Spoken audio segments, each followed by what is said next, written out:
أعوذ بالله من الشيطان الرجيم بسم الله الرحمن الرحيم. Hari ini kita akan berbincang tentang yang telah disebutkan oleh Nabi alaihi salatu wassalam, khairu nisaiha Maryam wa khairu nisaiha Khadijah. Sebaik-baiknya wanita adalah Maryam dan sebaik-baiknya wanita adalah Khadijah binti Khuwailid. Kenapa kita perlu untuk mengkaji tentang Khadijah?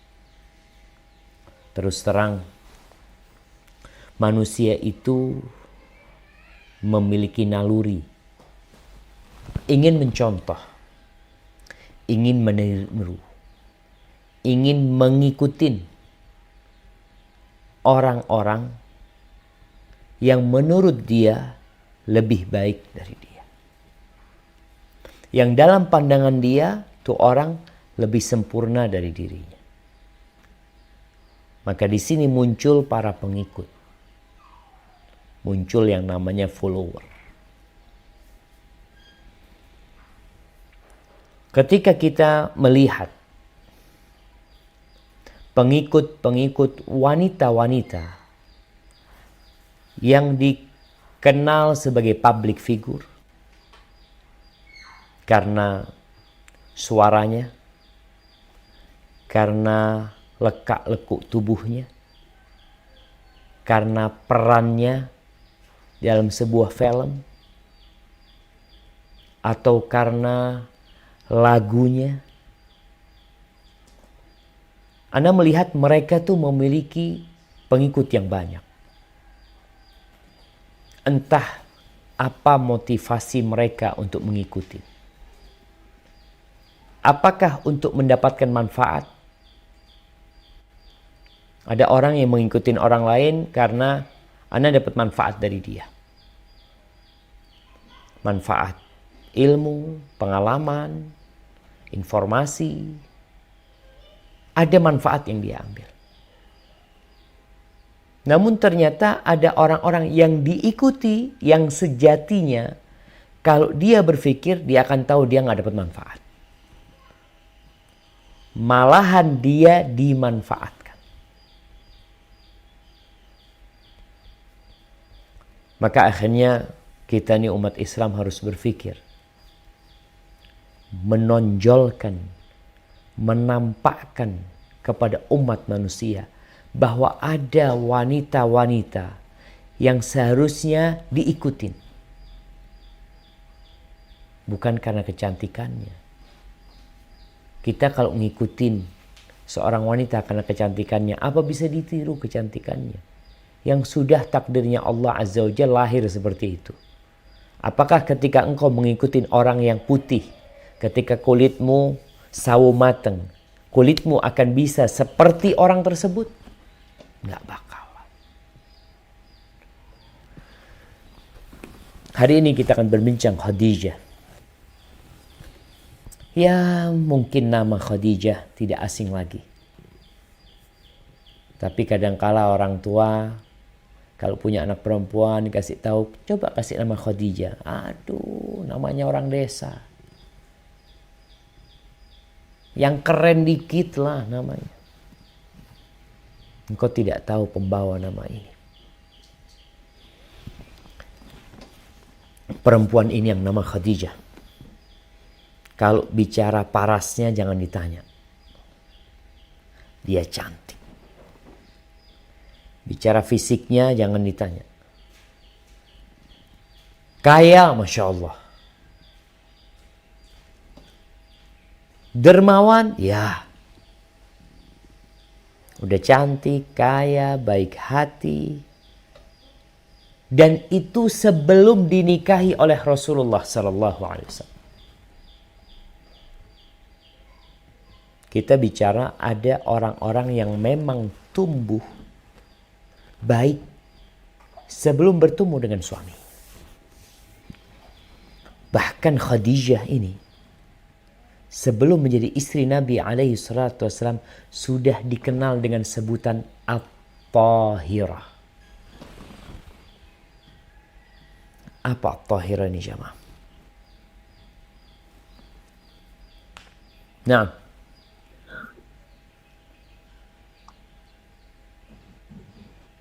suci. perempuan yang suci. Perempuan yang suci. Bayangkan seorang wanita yang hidup di masa jahiliyah, yang perzinaan, perjudian, khomer, anak-anak perempuan dikuburkan. Di masa Khadijah hidup itu hal yang biasa, lumrah. Tapi ada wanita yang suci, yang menjaga kehormatan dirinya. Kalau bicara kesucian Khadijah, dia bukan wanita yang menampilkan auratnya untuk dinikmatin oleh laki-laki. Ada wanita-wanita sekarang supaya menjadi public figure, dia menjual kecantikan dia. Dia menjual tubuh dia. Iya, kita melihat seperti itu. Karena dia nggak punya jualan lain. Itu yang bisa dia jual. Sedangkan Khadijah radhiyallahu ta'ala anha dikenal di seantero kota Mekah sebagai wanita yang tahirah, yang menjaga kehormatan dirinya. Nggak sembarangan orang bisa memandang Khadijah. Nggak sembarangan orang bisa ngobrol sama Khadijah. Ini wanita spesial jamaah, hidup di masa yang penuh dengan kegelapan. Jadi kalau ada yang mengatakan, Ustaz gimana zamannya seperti ini, itu pengaruh lingkungan. Apakah ada lingkungan yang lebih buruk dari lingkungan masa jahiliyah? Tapi ternyata Khadijah bisa jaga diri. Engkau pun bisa. Kalau bicara nasabnya, subhanallah jamaah. Ya, yang namanya buah jatuh itu tidak jauh dari pohonnya. Ternyata Khadijah ini putri Khuwailid bin Asad bin Abdul Uzza bin Qusay bin Kilab. Khuwailid bin Asad bin Abdul Uzza bin Qusay. Abdul Uzza ini saudaranya Abdul Manaf. Jadi bertemu nasabnya Nabi kita alaihi salatu wassalam. Siapa namanya? Muhammad bin Abdullah bin Abdul Muttalib bin Hashim bin Abdi Manaf. Sedangkan Khuwailid bin Asad bin Abdul Uzza. Abdul Uzza ini saudaranya Abdul Manaf. Anaknya Qusay bin Kilab. Dan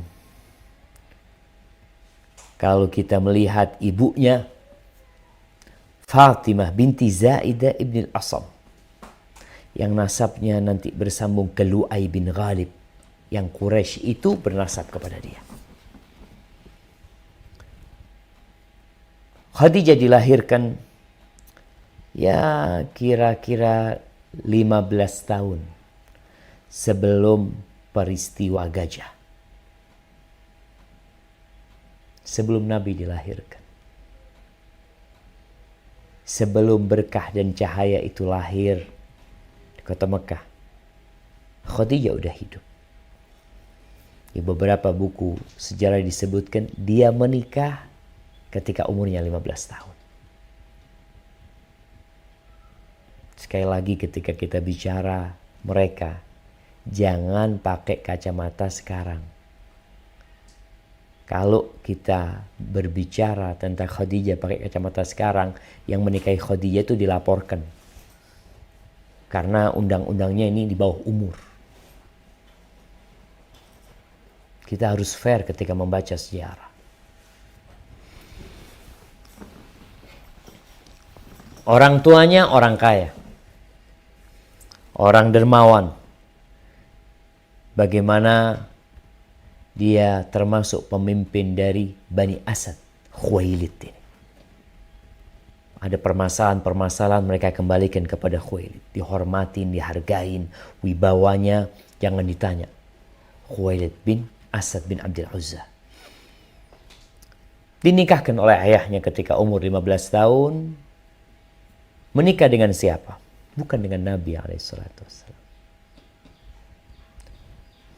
Menikah dengan Atiq bin A'id bin Makhzum. Punya anak perempuan satu. Namanya Hind. Atiq meninggal dunia. Nggak lama. Atiq juga orang kaya. Akhirnya ya Khadijah mendapatkan banyak harta. Setelah itu datang lagi seorang yang meminang. Yang bernama Abu Halah At-Tamimi. Malik ibn Nabash. Ada yang mengatakan Abu Halah dahulu, ada yang mengatakan Atiq.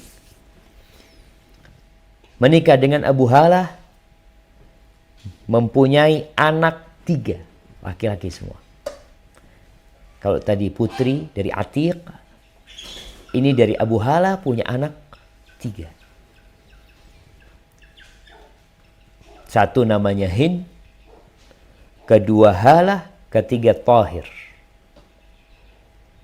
Dan para ulama menyebutkan bahwasanya empatnya anaknya Khadijah semuanya masuk Islam. Ada apa jamaah? Didikan Khadijah. Ibunya itu wanita pertama yang masuk Islam. Yang dikenal dengan At-Tahirah.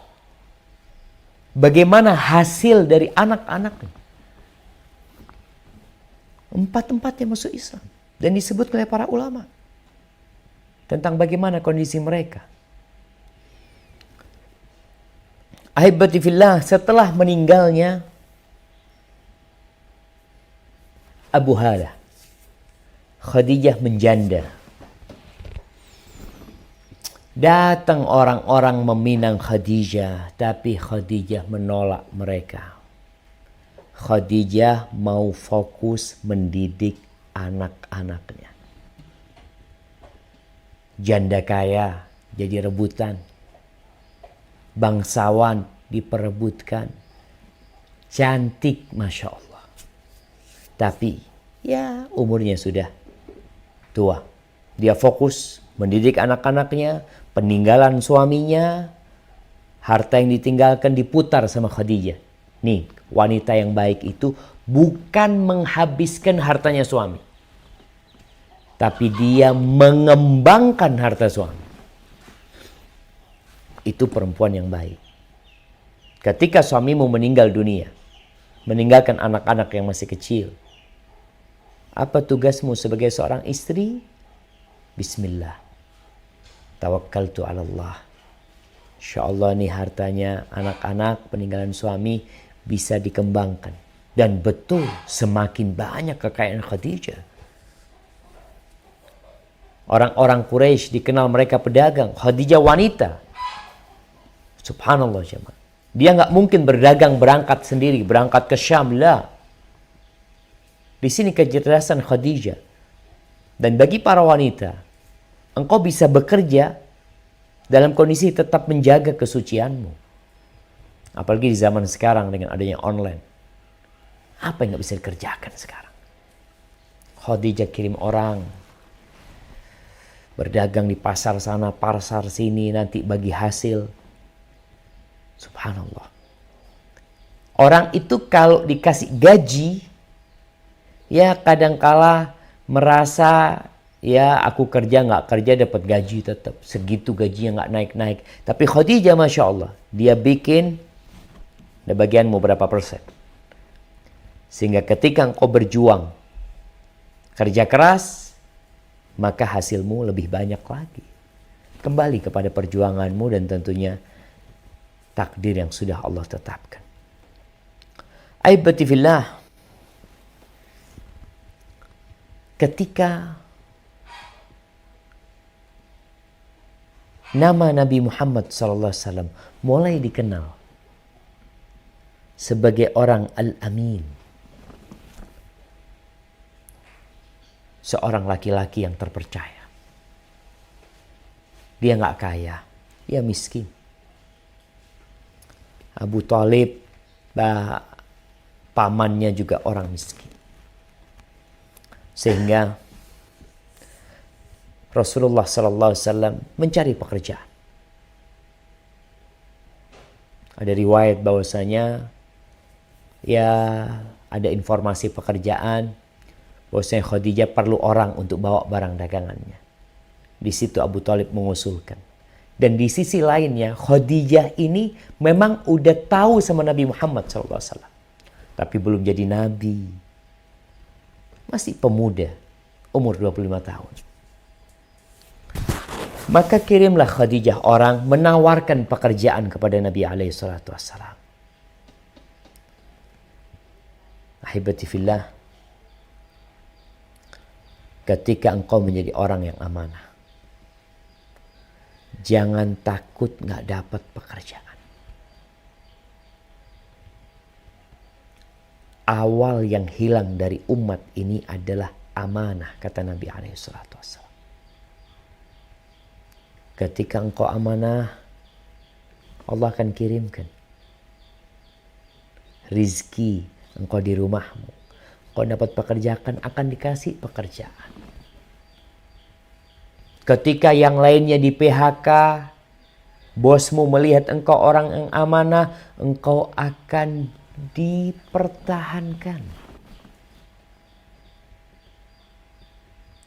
Akhirnya terjadi kesepakatan Nabi SAW bawa dagangannya Khadijah ke Syam.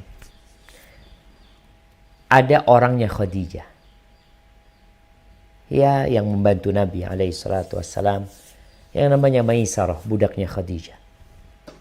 Udah berangkat. Selama perjalanan Maisarah melihat banyak hal-hal yang menakjubkan. Peristiwa selama berada di Syam. Akhirnya pulang, Khadijah mendapatkan informasi yang lebih meyakinkan. Dari siapa? Dari Maisarah tentang orang ini. Karena kita kalau dengar aja dari orang, bisa jadi nggak benar. Perlu adanya pengecekan yang lebih mendalam lagi. Salah satu cara mengetahui karakter seseorang, dia itu baik atau tidak, maka melakukan perjalanan bersama dia. Jamaah rahimakumullah, akhirnya setelah Khadijah yakin dengan informasi dan dia tertarik dengan Nabi SAW, maka dikirimlah sahabatnya Khadijah, Nafisa, untuk membuka omongan. Apakah engkau nggak ingin menikah, ya? Umurnya sudah 25 tahun secara hijriah, ya. Akhirnya ditawarkan dengan Khadijah.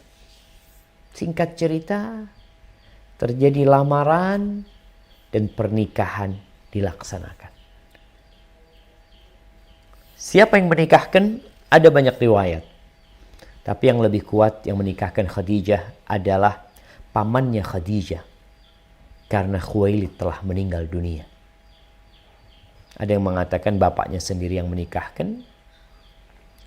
Oh, subhanallah, Nabi SAW bawa mahar. Maharnya itu 20 ekor bakrah. Onta yang masih muda aja. 20. Kira-kira antum kalau nikah bawa 20 ekor sapi, kapan antum nikah? Allahu Akbar jamaah. Ini onta, bayangin. Jadi memang terkenal di Arab itu mahar itu mahal. Dan perempuan itu mahal dihargain. Tapi wanita yang paling berkah, ya yang biayanya tidak membebankan. Kalau memang suaminya itu, calon suaminya punya uang, silahkan. Mama dilihat, oh dia punya fulus lah, anak minta maharnya emas. Berapa? Ya 3 kilo lah umpamanya. Enggak apa-apa kalau suaminya punya fulus, punya toko emas, umpamanya atau apa. Akhirnya menikahlah. Subhanallah jamaah, kita bisa lihat bagaimana pernikahan antara seorang pemuda dengan seorang janda. Umur 25 dengan umur 40 tahun. Supaya kita sadar perbedaan umur itu tidak masalah dalam pernikahan. Kenapa? Karena kadangkala orang berpikir kalau jarak umurnya jauh tidak akan nyambung kalau berbicara. Kalau orang itu orang baik. Mau yang perempuan umur 30, yang ini umur 2, yang laki-laki umur 20 tahun, atau seperti Nabi SAW. Karena ada orang tua ketika putranya hendak menikahin janda, ribut. Engkau mau nikahin janda, ada apa sama janda, kata dia. Kan masih banyak yang gadis. Kalau janda ini soleha, punya anak lagi, 4 anaknya. Khadijah punya anak 4 ya.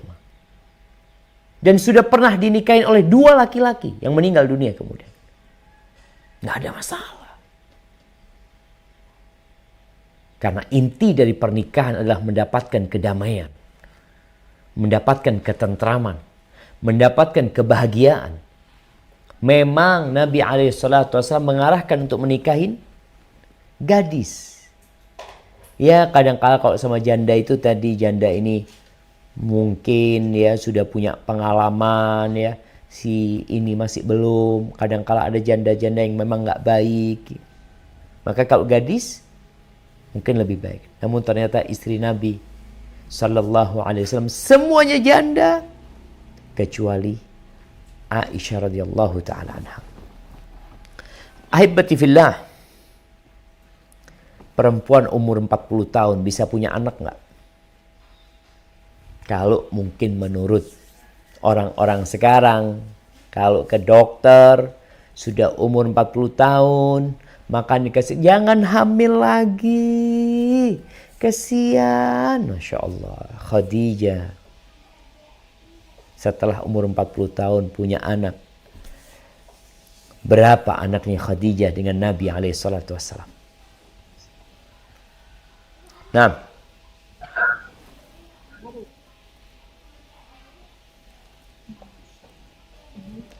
berapa anak Nabi dengan Khadijah? 6. Sahih.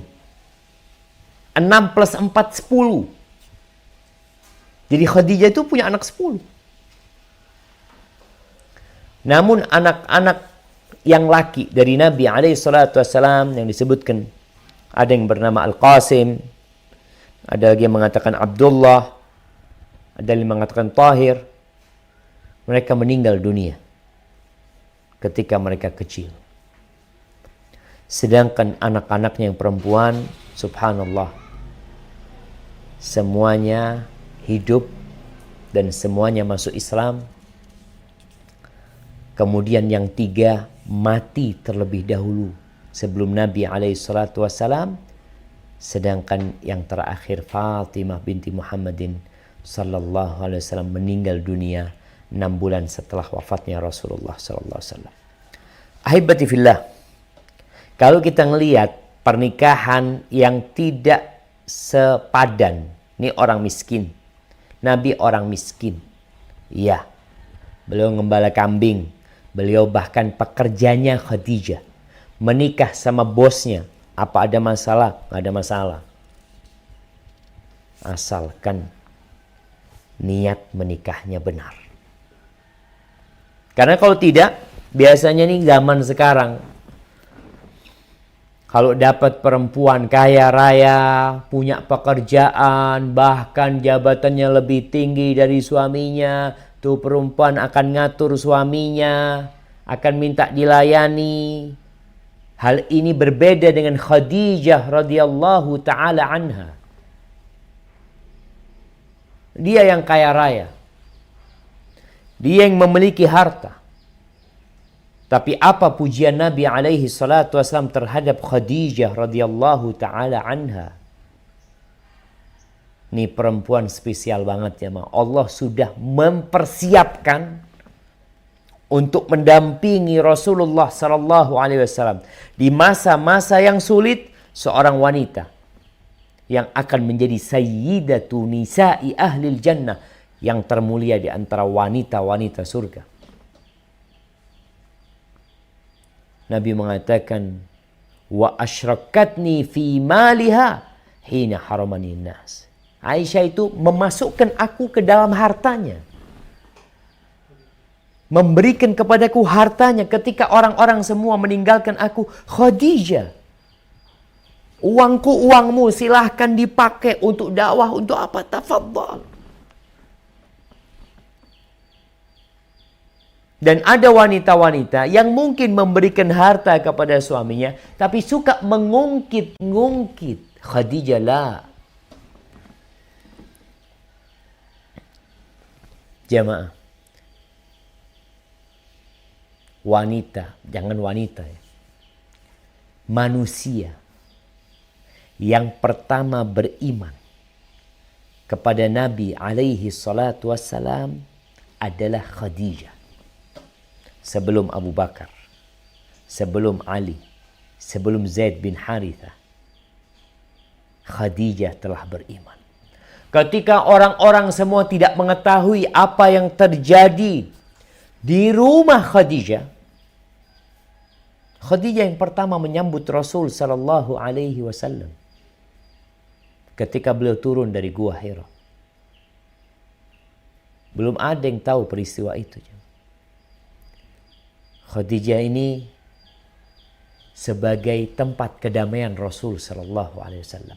Kalau pamannya Abu Talib itu ngurusin urusan luar, tapi ketika Nabi alaihi salatu wassalam keluar, selesai berdakwah, mendapatkan berbagai macam perlakuan yang tidak senonoh, pulang ke rumahnya, hilang semua kesedihan Rasul sallallahu alaihi wasallam ketika berada di dekapan Khadijah radhiyallahu taala anha.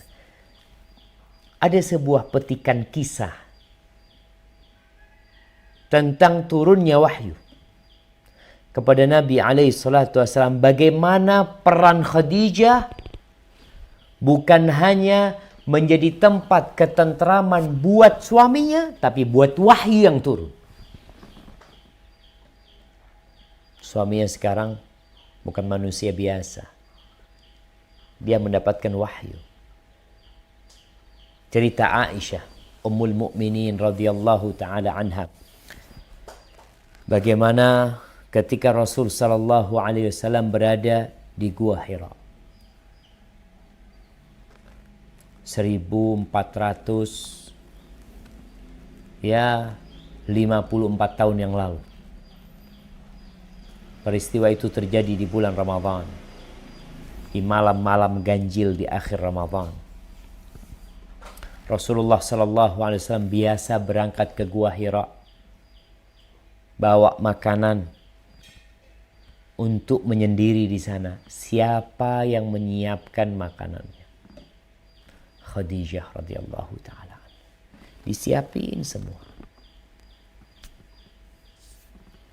Nggak ada omongan macam-macam. Engkau mau kemana? Ngapain? Masa ditinggal keluarga? Lah. Dia tahu suaminya, orang soleh, sedang mencari sesuatu. Maka sang istri, yang dia lebih kaya dari suami, tetap memposisikan dirinya, aku istrimu. Engkau panglimaku. Engkau pemimpinku. Aku ikut aturan. Itu Khadijah. Nabi berangkat ke Gua Hira. Setelah berapa lama beliau turun lagi, kemudian beliau naik lagi, disiapin sama Khadijah semua. Pada suatu hari, turun Nabi alaihi salatu wassalam dalam kondisi menggigil, ketakutan.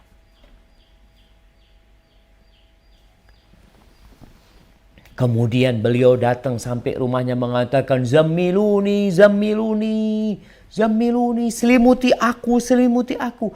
Apa yang dilakukan Khadijah? Tidak banyak bicara. Ada apa engkau? Kenapa engkau? Lah. Tuh istri, ketika melihat suamimu sedang dalam kondisi meminta sesuatu, ada hal yang mencemaskan dia, tenangkan dia. Dan itu yang lakukan Khadijah. Ditenangkan suami, diselimutin. Sambil ditungguin sama Khadijah radhiyallahu ta'ala anha. Ketika rasa takut itu telah hilang, Nabi kembali normal.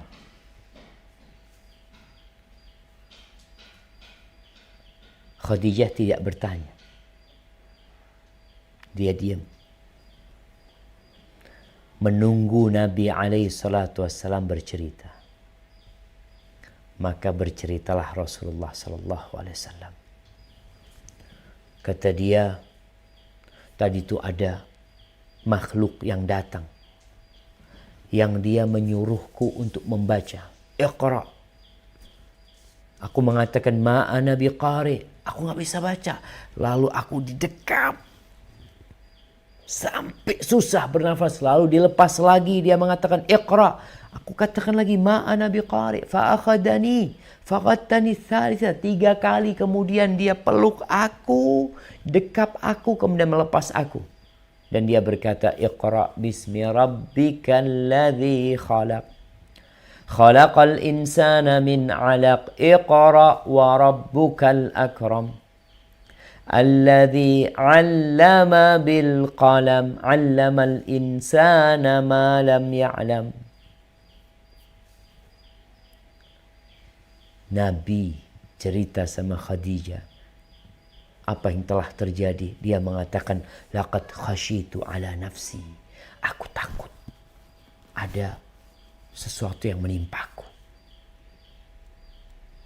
Ketika Rasulullah SAW bercerita, Khadijah menyimak, menjadi pendengar sejati, tidak memotong ucapan Nabi SAW. Para istri,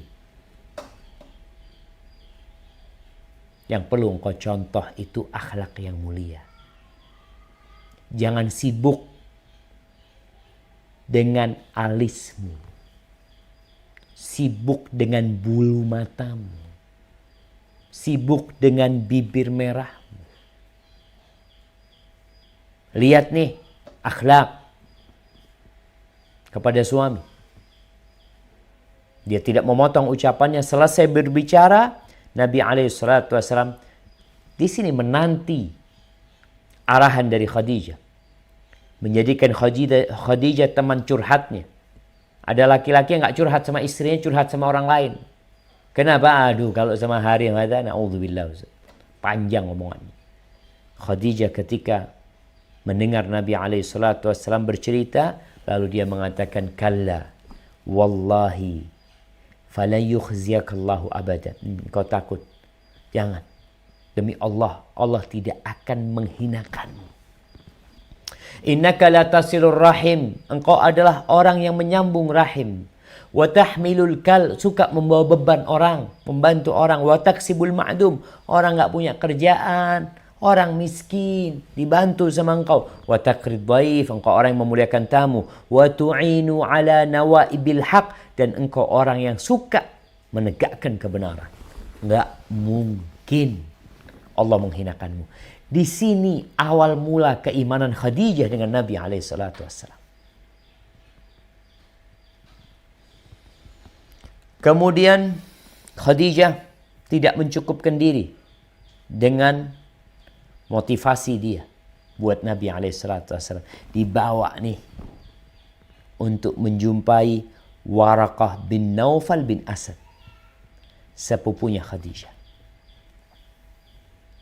Sampai ke rumahnya Waraqah. Lihat ya Allah jemaah, anak kalau baca Khadijah nih, bagaimana akhlak dia, cara bicaranya diatur. Sampai ke rumahnya Waraqah, apa kata Khadijah? Apakah Khadijah menyuruh Nabi untuk bercerita? Mengatakan, ceritakan kepada Waraqah. Enggak. Ana sampai heran, ya Allah, perempuan ini subhanallah. Dia mengatakan kepada Waraqah. Apa kata Khadijah? Isma' min ibni akhik. Dengarkan dari saudara, dari anak saudara. Yang disuruh itu bukan Nabi.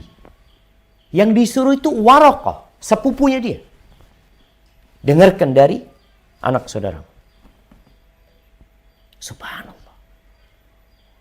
Soalnya kalau orang disuruh ceritakan sekarang, itu seakan-akan ada apa ya?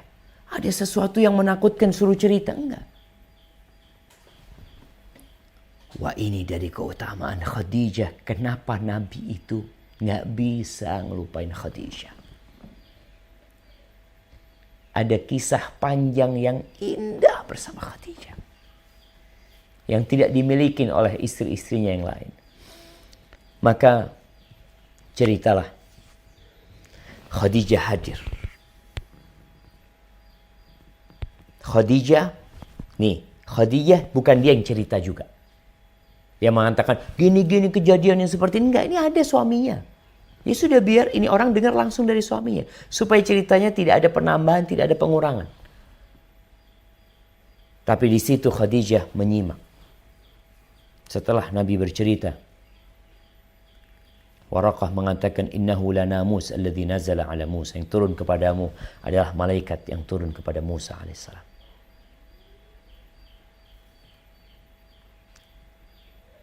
Lalu Waraqah mengatakan, ya laitani fihi jada'an.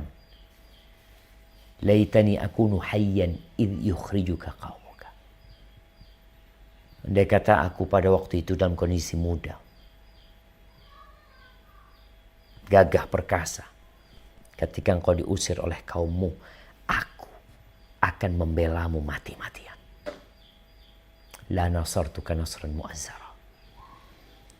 Nabi lalu mengatakan, awa mukhriji ya qaumi, apakah kaumku akan mengusirku?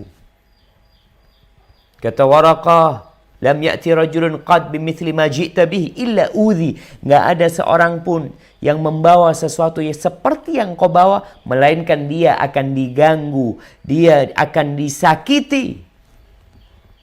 Khadijah mendengar. Ini awal Khadijah menguatkan hatinya. Suamiku akan disakiti. Suamiku akan dimusuhi. Dan Waraqah hendak membela mati-matian.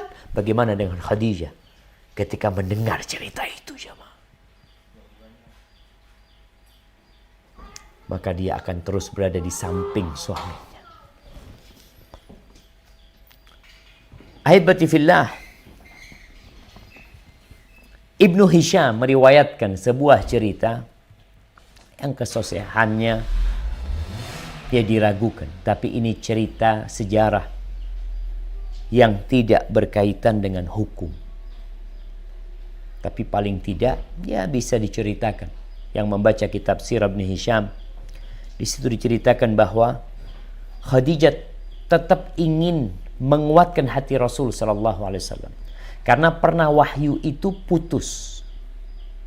Kemudian turun surat Wadduha.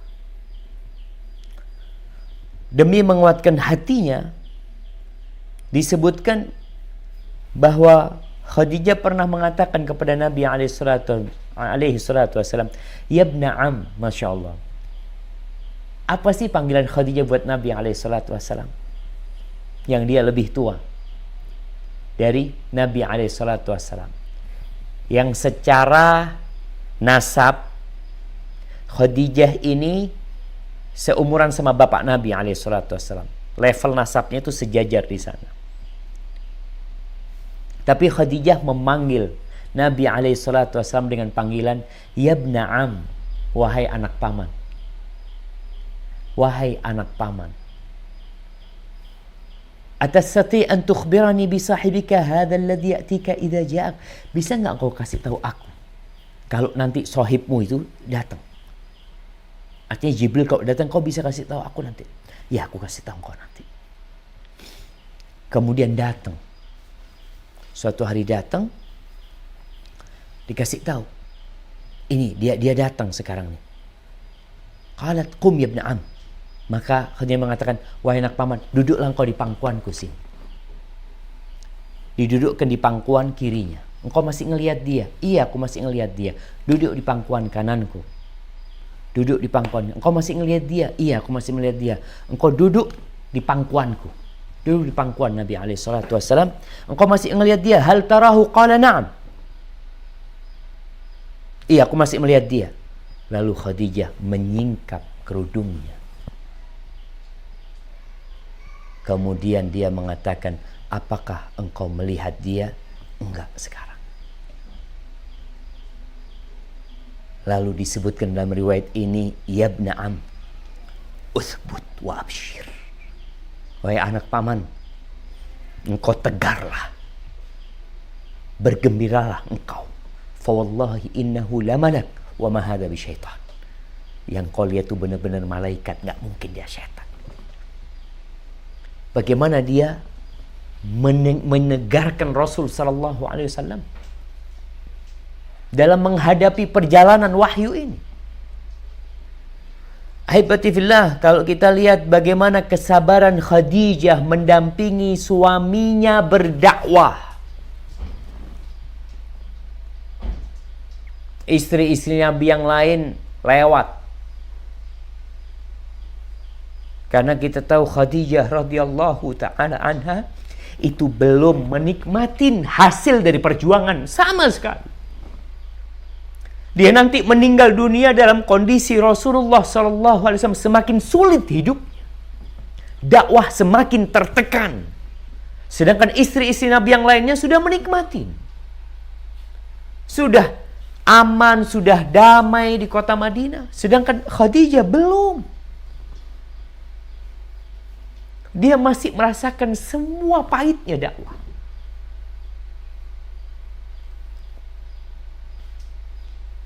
Ketika Nabi SAW mulai berdakwah terang-terangan, kita tahu peran Abu Bakar Siddiq radhiyallahu anhu. Nah, Abu Bakar menjadi lelaki pertama yang beriman. Ali bin Abi Thalib menjadi anak-anak yang pertama beriman. Zaid bin Haritha menjadi budak yang pertama yang beriman. Tapi di antara semua itu yang awal beriman adalah Khadijah radhiyallahu ta'ala anha.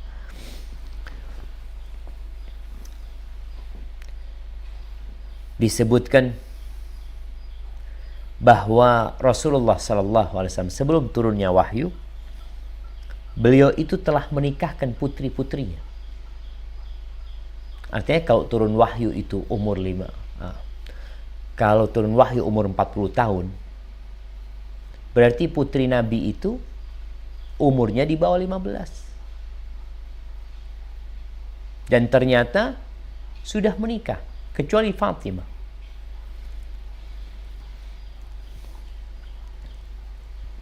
Ketika Rasulullah SAW berdakwah terang-terangan, di sini orang-orang Quraisy berusaha untuk memprovokasi suami dari putri-putri Nabi untuk menceraikan putri Nabi.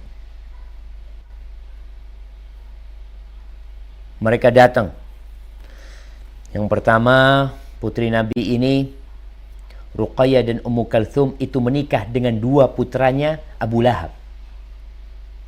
Utbah dan Utaibah disebutkan. Sedangkan Zainab itu menikah dengan Abul As.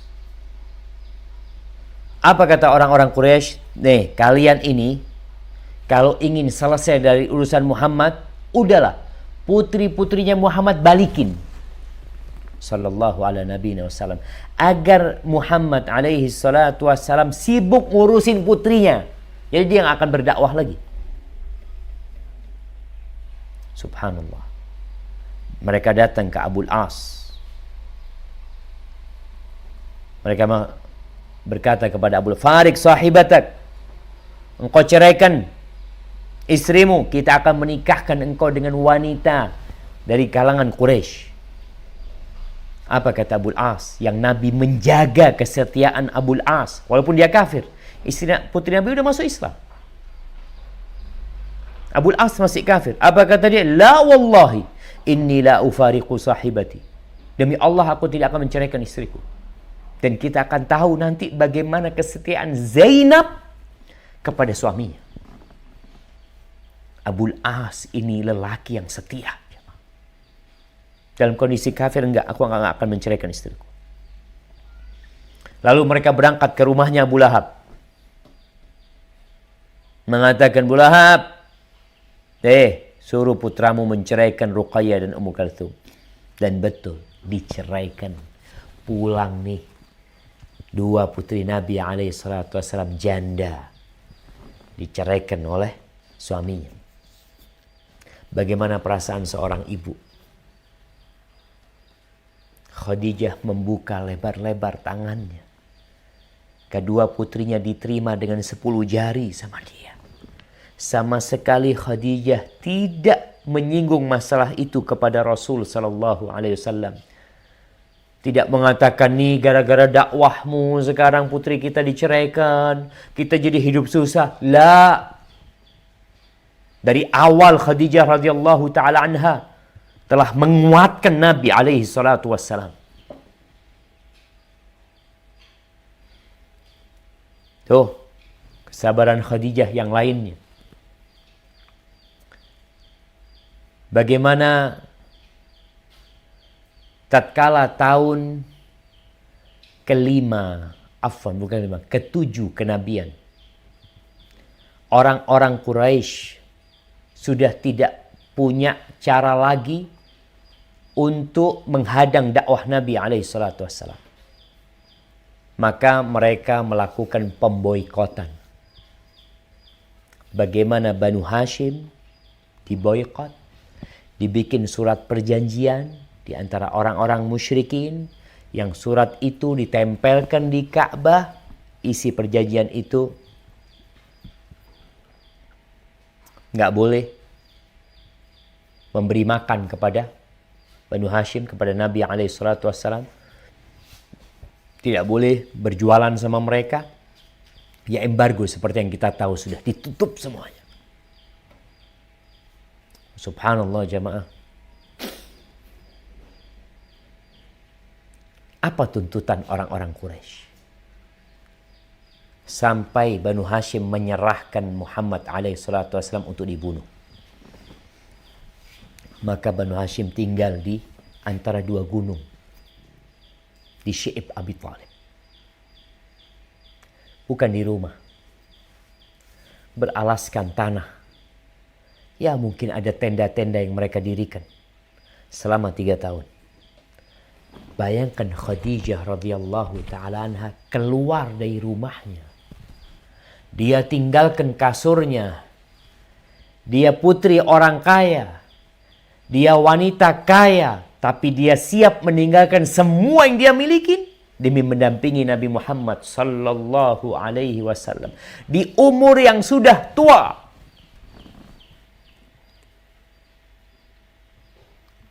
Ahibati fillah. Akhlak seperti apa akhlaknya Khadijah radhiyallahu taala anha.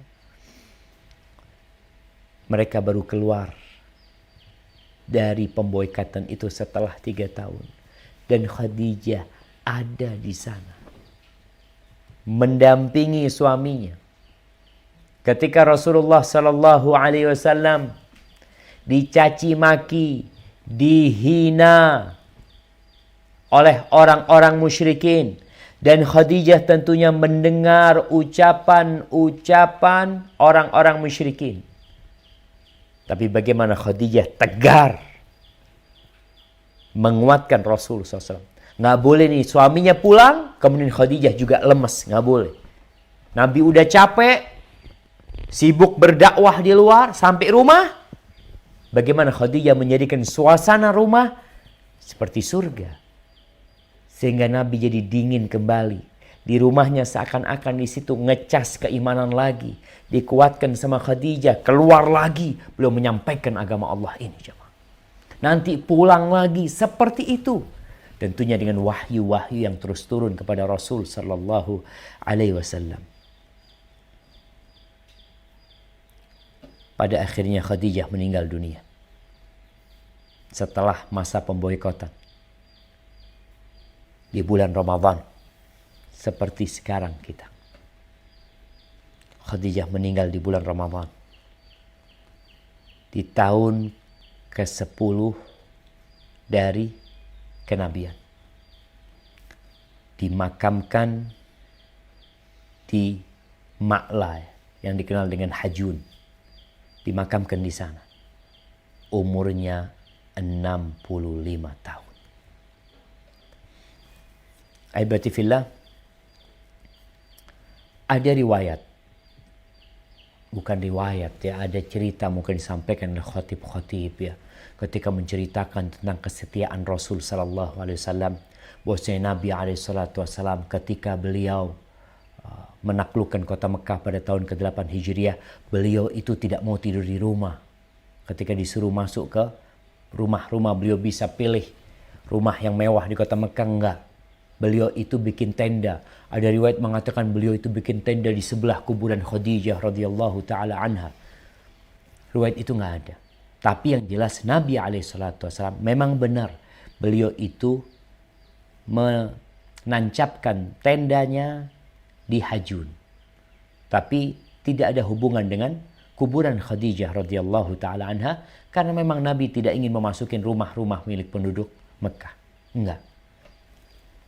Bagaimana kesetiaan Rasul sallallahu alaihi wasallam dengan istrinya yang belum sempat menikmatin buah dakwah Islam ini jemaah. Dalam hadis riwayat Muslim, Nabi pernah mengatakan, "Inni qad ruziqtu hubbaha."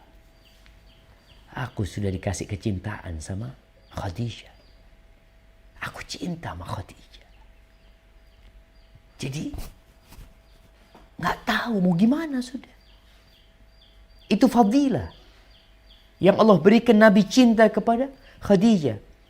Aisyah radhiyallahu taala nih, supaya kita tahu bagaimana kesetiaan Rasul sallallahu alaihi wasallam, beliau itu di rumahnya yang beliau ceritakan Khadijah. Kalau sudah ngomong Khadijah, itu nggak ada berhentinya. Sampai Aisyah pernah bikin marah Nabi alaihi salatu wassalam.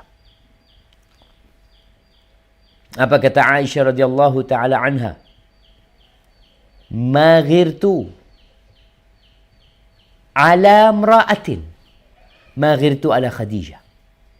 Aku nggak pernah cemburu kepada seorang wanita seperti kecemburuanku kepada Khadijah. Min kathrati dzikri Rasulillah sallallahu alaihi wasallam iyaha. Dari seringnya Rasulullah sallallahu alaihi wasallam, dari banyaknya Nabi alaihi salatu wasallam menyebut Khadijah. Nggak ada aku cemburu kecuali seperti sama istri Nabi yang lain, ya kadang kala cemburu, tapi kecemburuan sama Khadijah berbeda. Aisyah pernah bercerita, nih ceritanya Aisyah. Ista'danat Halah binti Khuwailid. Pernah Halah binti Khuwailid, saudarinya Khadijah, itu minta izin. Nabi lagi di rumahnya Aisyah radhiyallahu taala anha. Halah minta izin. Ketika Rasulullah SAW mendengar suaranya Halah, dia itu ingat izinnya Khadijah. Suaranya seperti suaranya Khadijah mungkin. Maka Nabi jadi ingat, Halah, Allahumma Halah, ya Allah, Halah yang datang, kata dia. Bahagianya Rasulullah SAW, padahal yang datang ini saudarinya Khadijah. Tapi beliau sampai mengatakan, ya Allah, ini Halah yang datang. Subhanallah. Ketika Aisyah membuat Nabi SAW marah,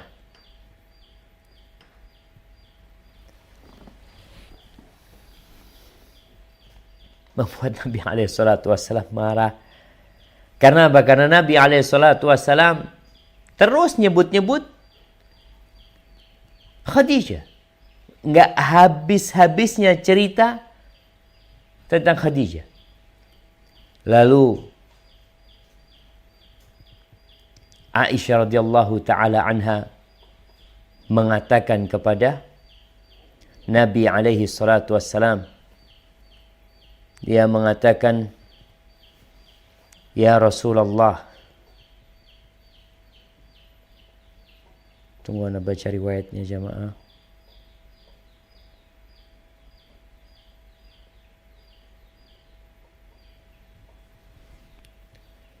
Ya Rasulullah, apa yang engkau harapkan dari Khadijah? Ajuzun min ajaizi Quraisyin, hamra'i shidqain.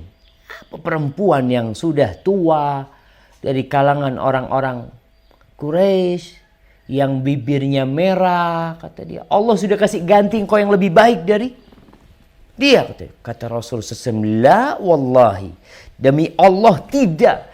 Pikirnya Aisyah, Nabi SAW akan melihat kepada Aisyah, oh iya, aku dikasih ganti yang lebih bagus, seorang gadis, perawan, yang cantik, yang pintar. Nabi mengatakan, la wallahi, demi Allah, aku nggak dikasih ganti yang lebih baik dari dia.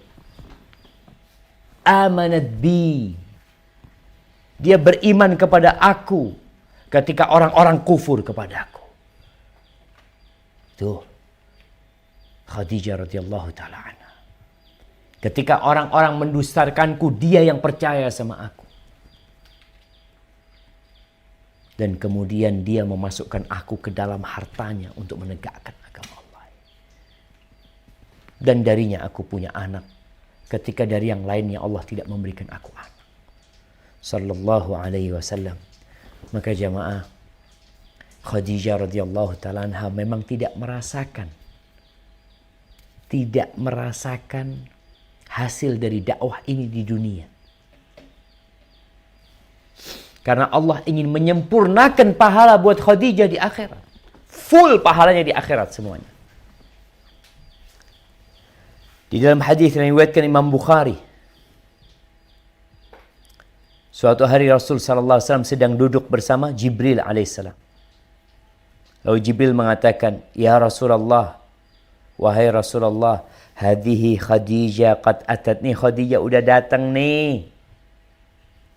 Ma'aha ina'un fihi idamun aw ta'amun aw syarab. Dia datang membawa tempat makanan yang isinya ada air, ada makanan, ada lauk. Fa idza hiya atatka, kalau dia datang sampai kepadamu, fa aqra 'alaiha assalam min rabbiha. Sampaikan kepada dia, Allah kirim salam sama dia. Jamaah, Allah kirim salam sama manusia. Bayangkan Rabbul Alamin kirim salam sama manusia. Iya. Khadijah tidak mendapatkan gelar wanita. Ya mungkin kalau sekarang ini dapat Nobel, dapat apa. Allah Azza wa Jalla Rabbul Alamin kirim salam sama Khadijah. Dan menjadikannya wanita yang terindah di muka bumi ini dan kelak di akhirat. Wa minni salam, dan aku juga kirim salam sama dia. Gimana Jibril nggak mau kirim salam sama perempuan seperti ini? Allah kirim salam sama dia. Wa basyirha, berikan kabar gembira kepada dia. Bi baitin fil jannah min qasab, dengan rumah di dalam surga yang tercipta dari mutiara yang besar, yang berlobang mutiara tersebut.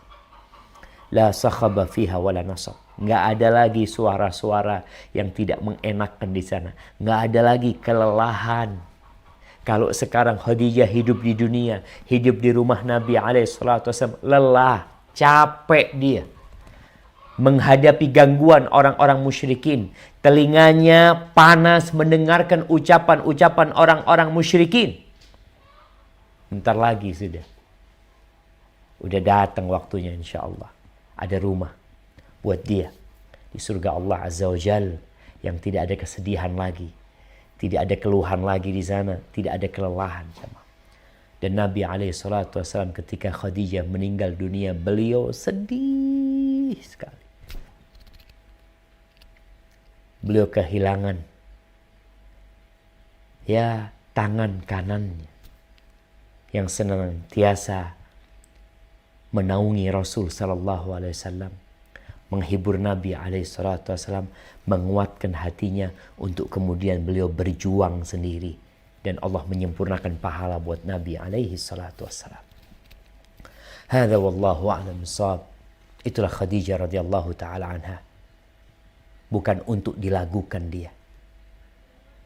Bukan untuk didendangkan namanya.